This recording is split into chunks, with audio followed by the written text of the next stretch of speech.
সবাইকে নমস্কার জানাই। গতকালকে আমি এসআইআর ফর্ম ফিল আপ কীভাবে করবো সে সম্পর্কে একটা ছোট্ট ভিডিও করেছিলাম।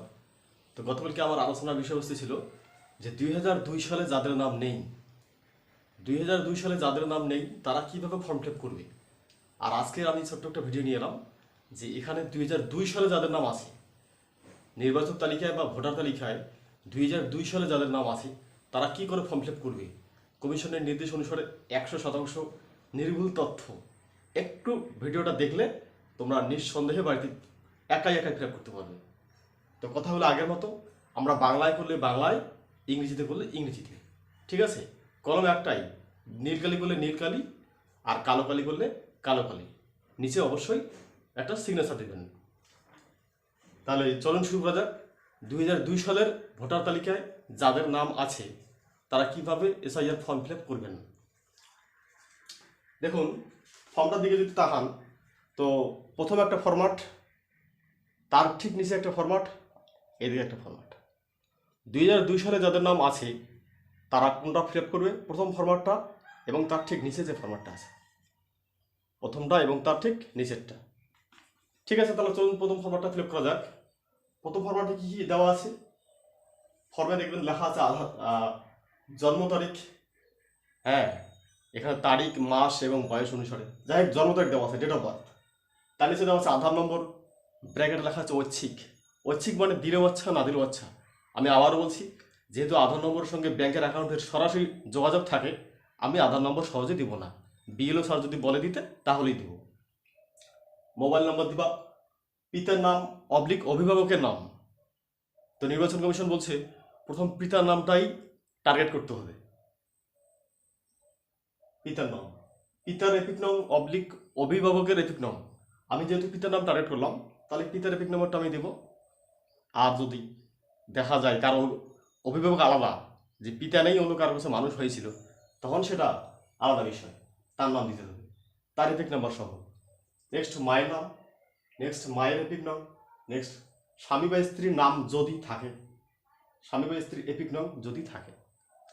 এই হলো মোট 9টা, 1 2 3 4 5 6 7 8 9, মাত্র 9টা আইটেম। তাহলে প্রথম আইটেম জন্ম তারিখ। তা ধরুন আমি ফিল আপ করতেছি, আমার বাবার ক্ষেত্রে আমি ফিল আপ করতেছি, আমার বাবার নাম 2002 সালের ভোটার তালিকা আছে, ঠিক আছে। আমি আমার বাবাকে নিয়েই ফিল আপ করতেছি। তাহলে আমার বাবার জন্ম তারিখ কত? 2025 সালের যে ভোটার তালিকা আছে আমার বাবার, এবং আমার বাবার বর্তমান যে ভোটার কার্ডটা আছে সেই কার্ডটা দেখে দেখে ধরুন আমি ফিল আপ করতেছি। তা আমার বাবার বর্তমান যে ভোটার কার্ডটা আছে সেই ভোটার কার্ডের জন্ম তারিখ লেখা আছে 1/1/1962, 1/1/1962। দেখবেন দাম আছে XX, ওগুলো মানে 1/1। আধার নম্বর ঐচ্ছিক দিলাম না। মোবাইল নম্বর, আমার বাবার মোবাইল নম্বর 81 16 38 13 25। আমার বাবার পিতার নাম আব্দুল হক, ABDUL হক। যেহেতু আমার বাবার পিতার নামটা বসাইলাম তাই অভিভাবকটা আর আমি প্রয়োজন মনে করলাম না। আমার যেটা অভিভাবকের নাম থাকবে কেটে দিবা। আর আমার বাবার বাবা আব্দুল হক, উনি মারা গেছে কত সালে জানেন? 1998 সালে। 1998 সালে যদি আমার বাবার বাবা মারা যান, মানে আব্দুল হক মিয়া, তার এপিক নাম্বার তারা দিলে ওটা কোনো মানেই হয় না। তোমার ওদের বলছে যদি থাকে, যদি বেঁচে থাকে তাহলে পরে এপিক নাম্বারটা দিব, আর যদি বেঁচে না থাকে তাহলে দেওয়ার কোনো প্রশ্ন আসে না। নেক্সট মায়ের নাম, আমার বাবার মায়ের নাম কি? ধরুন আমার বাবার মায়ের নাম হচ্ছে গিয়া বেলা বিবি, মাফ করবে ইংরেজিতে বলবো BELA, বেলা বিবি। মায়ের এপিক নাম, আমার বাবার যে মা, তার মানে আমার ঠাকুমা, উনি আবার তারও আগে মারা গেছে, ধরুন 1990 সালে মারা গেছে, তাহলে তার এপিক নাম্বার দেওয়ার কোনো প্রশ্ন আসে না। স্বামী স্ত্রীর নাম, এখানে আমার বাবার স্বামী বা স্ত্রীর নাম, তার মানে আমার বাবার ক্ষেত্রে আমার মা হবে, আমার মায়ের এপিক নাম স্বামী স্ত্রীর নাম যদি থাকে তাহলে আমার বাবার যে স্ত্রী, ঠিক আছে, আমার মা, উনি বেঁচে আছে, তাহলে ওনার নামটা আমি দিব। কি নাম? ধরুন আমার মায়ের নাম যে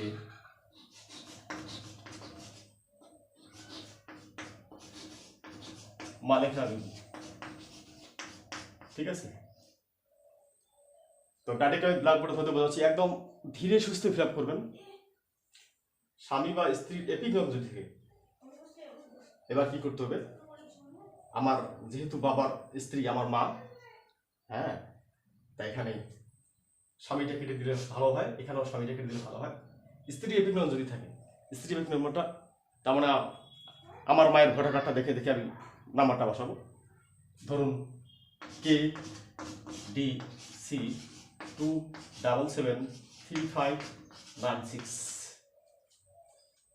তাহলে আবার প্রথম থেকে বলছি। প্রথম যেটা ফরম্যাট, এই অপশনগুলো জন্ম তারিখ দেখে দেখে বসাবেন, ভোটার কার্ড দেখে দেখে। আধার নম্বর দিবেন না সহজে, মোবাইল নম্বর, পিতার নাম, ভোটার কার্ডে যা পিতার নাম উল্লেখ করা আছে ঠিক সেই বানানটাই লিখতে হবে। পিতার এপিক নম্বর মানে বেঁচে থাকলে অবশ্যই এপিক নম্বরটা দেবেন, আর যদি বেঁচে না থাকে দিবেন না। মায়ের নাম দিবেন, মায়ের এপিক নাম যদি মা বেঁচে থাকে তাহলে দিবেন, যেহেতু আমার বাবার মা বেঁচে নেই দিলাম না। স্বামী স্ত্রীর নাম যদি থাকে, তো যেহেতু আমার বাবার স্ত্রী আমার মা বেঁচে আছে, নামটা দিলাম। এবার স্বামী অবলিক স্ত্রীর এপিক নাম যদি থাকে, হ্যাঁ আমার মা বেঁচে আছে, আমার মায়ের এপিক নামটা আমি দিলাম। প্রথম ফরম্যাটটা হয়ে গেল। এবার চলুন দ্বিতীয় ফরম্যাটটা কীভাবে বলবো।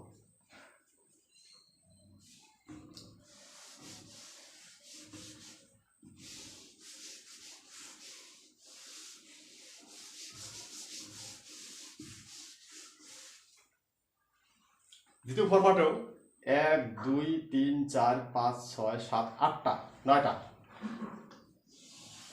1 2 3 4 5 6 7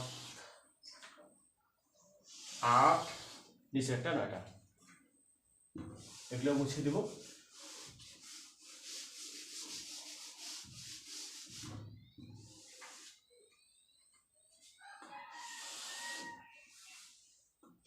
দুই, তিন, চার, পাঁচ, ছয়, সাত, আট, নিচেটা 9টা।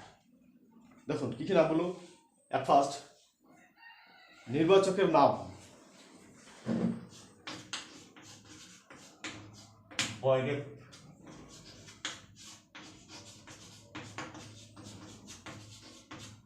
দেন এপিক নাম ব্র্যাকেট লেখা আছে যদি থাকে, আত্মীয়ের নাম,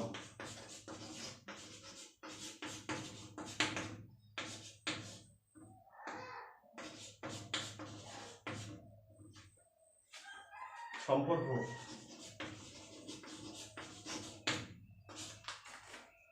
জেলা রাজ্যের নাম,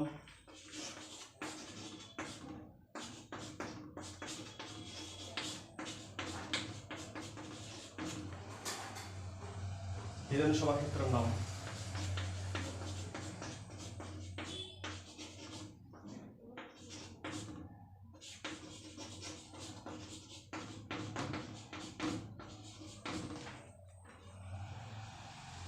নম্বর,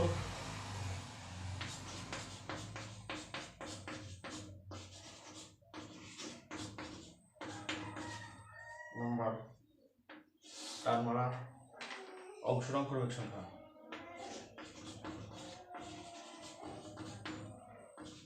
তার মারা,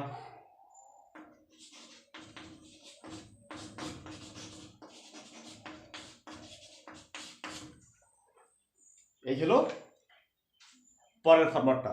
যাদের নাম 2002 সালে আছে, হ্যাঁ, তারা কিভাবে এই ফরম্যাটটা ফিল আপ করবে। এটাও আমরা ইংরেজিতে করব, ঠিক আছে। তাহলে আমরা কি করব এক্ষেত্রে কোনো কথাই নাই।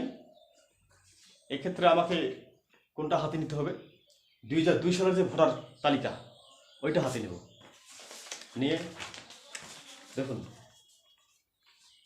আমি কি বলছি, আমার বাবার নামে ফিল আপ করছি। আমার বাবার নাম আজিজা রহমান, 649 নম্বর দেওয়া আছে 2002 সালে। এখন আপনারা ফরম্যাটটা হাতে নেবেন, 2002 সালের ভোটার তালিকাটা দিয়ে দেখে তাহলে ক্রমিক সংখ্যা কত আছে? 649, 649। ঠিক আছে, অংশ নংটা এই 2002 সালে দেওয়া আছে, লেখা আছে 178, 178, 178। আর বিধানসভা ক্ষেত্রে নাম আমরা সেটাই বিধানসভার মানুষ, আমাদের বিধানসভা ক্ষেত্রে নাম হচ্ছে গিয়া 6। নিচে 3টে প্রথম করলাম, বিধানসভা ক্ষেত্রের নাম, নম্বর, অংশ নম্বর এবং ক্রমিক সংখ্যা হয়ে গেল। বা নির্বাচকের নাম, এই যে 2002 সালে ভোটার তালিকা যা আছে তাই করতে হবে। ঠিক আছে, কি দেওয়া আছে? এই দেওয়া আছে আজিজা রহমান, AJIJAR, আর SMN। এপিক নাম যদি থাকে, যে এপিক নাম দেওয়া আছে WB01। ঠিক আছে, দেখে WB01 006 2410 72। আপনারা দেখে লিখবেন, একদম কোনো ভুল নাই। আত্মীয়ের নাম, এই জায়গাটা অত্যন্ত সিরিয়াস, এখানে অনেকে অনেক কিছু মন্তব্য করছে বা অনেকে একটু কনফিউজ হয়ে যাচ্ছে কি বসাবো। কোনো কনফিউশনের ব্যাপার নেই। এই ভোটার তালিকায় 2002 সালের আমার বাবার নামের পাশে যার নাম দেওয়া আছে, আমার বাবার নামের পাশে যার নাম দেওয়া আছে তার নামটা এখানে হবে। তাহলে আমার বাবার নামের পাশে কার নাম দেওয়া আছে আত্মীয় নাম হিসেবে? আমার ঠাকুরদার নাম দেওয়া আছে আব্দুল হক।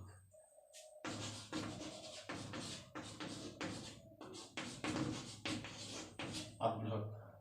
ঠিক আছে, সম্পর্ক, আরে আমার বাবা এবং আমার ঠাকুরদার কি সম্পর্ক?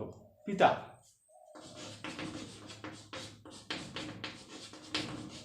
ফাদার। জেলা কুচবিহার।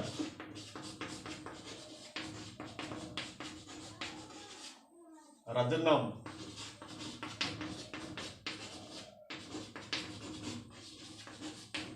ওয়েস্ট বেঙ্গল। বিদেশি ক্ষেত্রের নাম সিতাই। আবার বলছি, নির্বাচকের নাম দিলাম 2002 সালের ভোটার তালিকায় যার নাম দেওয়া আছে সেটা। এপিক নাম্বারটা দেখে বসালাম। কোন এপিক নাম্বার? এপিক নাম্বার অনেকের চেঞ্জ হতে পারে। আপনারা দেখবেন 2002 সালের ভোটার তালিকায় যা এপিক নাম্বার দেওয়া আছে সেই এপিক নাম্বারটাই বসাবেন, অন্য কোনো কথা নাই। Epic number. আত্মীয় নাম হিসেবে কি হবে? আমার বাবার নামের পাশে যার নাম দেওয়া আছে লেখা আছে এখানে পিতা আব্দুল হক। ঠিক আছে, তিনি হবেন আত্মীয়। এবং সম্পর্কে কি দাঁড়াচ্ছে? অবশ্যই পিতা। জেলা কুচবিহার, রাজ্যের নাম ওয়েস্ট বেঙ্গল, বিধানসভা ক্ষেত্রের নাম সিতাই, বিধানসভা ক্ষেত্রের নম্বর 6, অংশ নং 178, ক্রমিক সংখ্যা 649 নেক্সট। কারো যদি এমন হয়, ধরুন আমার মার বয়স 7 বছর, তাহলে আমার মায়ের ক্ষেত্রে কি দাঁড়াবে?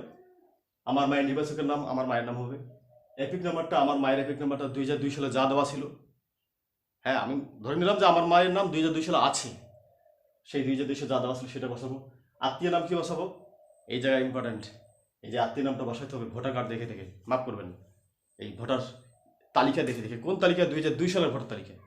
2002 সালের ভোটার তালিকায় আত্মীয়ের নাম বলতে আমার মায়ের নামের পাশে কার নাম আছে?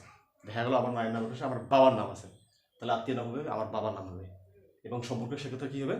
হাজব্যান্ড। সম্পর্ক সেক্ষেত্রে হবে কি? হাজব্যান্ড। আত্মীয় নাম হবে কি? আমার বাবার নাম। ঠিক আছে, মধ্যে কথা 2002 সালের তালিকা দেখে এটা ফেল করবেন। হ্যাঁ, এর পরবর্তীতে কোনো আরও যদি অসুবিধা হয় কমেন্ট সেকশনে গিয়ে জানাবেন, আমি উত্তর দেওয়ার চেষ্টা করবো। ঠিক আছে, আজকে এই পর্যন্ত। আশা রাখবো কেউ ফর্ম ফিল আপ করতে কাটাকাটি করবে না, কাটাকাটি একদম চলবে না। ঠিক আছে।